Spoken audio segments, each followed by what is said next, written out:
ഇപ്പോൾ എൽദോസ് കുന്നപ്പള്ളി MLA നമ്മോടൊപ്പം ഉണ്ട്. ശ്രീ എൽദോസ് കുന്നപ്പള്ളി, ഇന്നലെ മുഹമ്മദ് ഷിയാസിനെ, എറണാകുളം DCC പ്രസിഡന്റിനെ മിന്നൽ വേഗത്തിലാണ് തൂക്കിയിട്ട് ജീപ്പിൽ എടുത്തിട്ട് കൊണ്ടുപോയത് എന്നുള്ളത് നോക്കൂ. എങ്ങനെയാണ് കോൺഗ്രസ് ഇതിനോട് പ്രതികരിക്കുക ഇന്ന്? അല്ല, കോൺഗ്രസ് അല്ല, ജനങ്ങൾ തന്നെ ഇനി പ്രതികരിച്ചോളും. ഒരു DCCയുടെ പ്രസിഡന്റ് 24 മണിക്കൂറും എല്ലാവർക്കും അവൈലബിളായ ഒരാളെ ഈ സമരം നടക്കുന്ന സമയത്ത് തൊട്ട് ചേർന്നുള്ളൊരു ചായക്കടയിൽ ചായ പിടിക്കാൻ പോയി ഭക്ഷണം കഴിക്കാൻ വേണ്ടി പോയിരുന്നപ്പോൾ അവിടെ നിന്ന് കൊണ്ടുപോകുന്ന കാഴ്ച കേരളം എല്ലാം കണ്ടല്ലോ. പക്ഷേ അതിനുശേഷം മാത്യു കുഴൽനാടൻ MLA കൊണ്ടുപോയതും കണ്ടല്ലോ.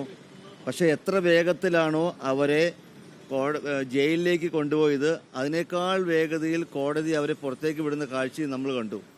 എല്ലാത്തിനും ഒരു തിരിച്ചടി ഉണ്ടാകും. ന്യായമായ സമരങ്ങളെ അന്യായമായ രീതിയിൽ ഇല്ലാതാക്കാൻ ശ്രമിച്ചാൽ അതിനൊരു തിരിച്ചടി അത് പ്രകൃതിയിൽ തന്നെ ഉണ്ടാകും എന്നതിന് തെളിവാണ് ഇന്നലെ കണ്ട ദൃശ്യങ്ങൾ. ഞങ്ങൾ സമരം ചെയ്യുന്നത് എന്തിനു വേണ്ടിയിട്ടാണ്? ഞങ്ങൾ ന്യായമായ കാര്യങ്ങൾക്ക് വേണ്ടി മാത്രമാണ്. കേരളത്തിൽ മലയോര പ്രദേശങ്ങളിൽ ഒരുപാട് നിയോജകമണ്ഡലങ്ങൾ കാടിനോട് ചേർന്ന് കിടന്ന സ്ഥലങ്ങളിലൊക്കെ അവിടുത്തെ ആളുകൾക്ക് ജീവിക്കാൻ പറ്റാത്ത സാഹചര്യമായി. മരണപ്പെട്ടു പോയൊരു അവസ്ഥയല്ല, എത്രയോ ആളുകൾ രക്ഷപ്പെട്ടിരിക്കുന്നു മരണത്തിൽ നിന്ന്. ഇന്ന് വീടിന് പുറത്തിറങ്ങാൻ കഴിയുന്നില്ല. ആനകളുടെ ശല്യം കാരണം, കുരങ്ങുകളുടെ ശല്യം കാരണം, പന്നികളുടെ ശല്യം കാരണം, കടുവയുടെ, പുലിയുടെ, അങ്ങനെ ഒരുപാട് വന്യജീവികളുടെ ശല്യം കാരണം പുറത്തിറങ്ങാൻ പറ്റാത്ത ഒരുപാട് ആളുകൾ. ആ ആളുകളെ സഹായിക്കേണ്ട ഉത്തരവാദിത്വം ഗവൺമെൻറ്റിനുണ്ട്. ആ ആളുകളെ കരുതേണ്ടതാണ് ഗവൺമെൻറ്. ഞാൻ ചോദിക്കട്ടെ, മുഖ്യമന്ത്രിയുടെയും മന്ത്രിമാരുടെയും ഏറ്റവും വലിയ ഉത്തരവാദിത്വം എന്താ? ജനങ്ങളെ സംരക്ഷിക്കുക, മറ്റു ജനങ്ങളുടെ ജീവനും സ്വത്തിനും സംരക്ഷണം കൊടുക്കുക. നമ്മൾ കാണുന്നത് എന്താ? ഇവിടെ കേരളത്തിൽ മുഖ്യമന്ത്രി മുന്നോട്ട് പോകുന്നത് മുഖ്യമന്ത്രിയുടെ ജീവനും സ്വത്തിനും സംരക്ഷണം കൊടുക്കാൻ വേണ്ടി മാത്രമാണ്. അദ്ദേഹം പോകുന്ന വഴികളിൽ ആയിരക്കണക്കിന് പോലീസുകാർ, ഒട്ടേറെ വണ്ടികളുടെ അകമ്പടി, അദ്ദേഹത്തിൻ്റെ ആവശ്യമുള്ള സൗകര്യങ്ങളെല്ലാം ക്ലിഫ് ഹൗസ് ചെയ്യുന്നു.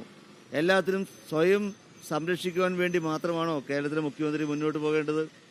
ജനങ്ങളെ സംരക്ഷിക്കാൻ, ഈ പാവപ്പെട്ട ആളുകളെ സംരക്ഷിക്കുവാൻ. ഇന്നലെ ഒരു അമ്മയുടെ മൃതദേഹം നമ്മൾ കണ്ടില്ല. എത്ര മോശമായിട്ടാണ് ഗവൺമെൻറ് ആ മൃതദേഹം ഇവിടെ ഈ പബ്ലിക്കായി നിൽക്കുന്ന ടൗണിൽ നിന്ന് കൊണ്ടുപോയത്. നമുക്ക് ആർക്കെങ്കിലും സഹിക്കാൻ പറ്റുന്ന ഒന്നാണോ?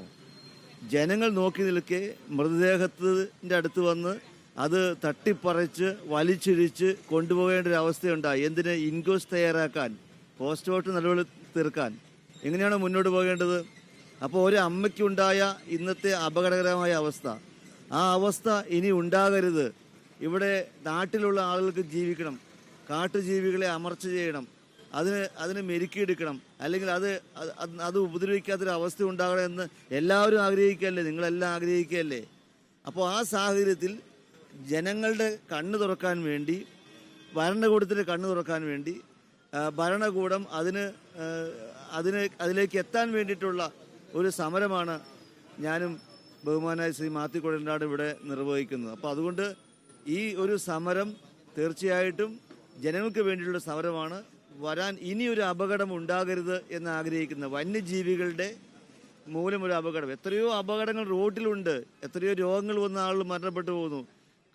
കാട്ടിൽ നിന്ന് വരുന്ന ഈ കാട്ടുജീവികൾ വന്ന് നിരന്തരമായി ആളുകളെ കൊല്ലുന്ന ഒരു സാഹചര്യം ഉണ്ടാകരുത്. നമുക്ക് നിസ്സാര സമയത്തിനുള്ളിലല്ലേ 4-5 പേർ ഇവിടെ തന്നെ മരണപ്പെട്ടു പോയത്. ഈ അവസ്ഥയിൽ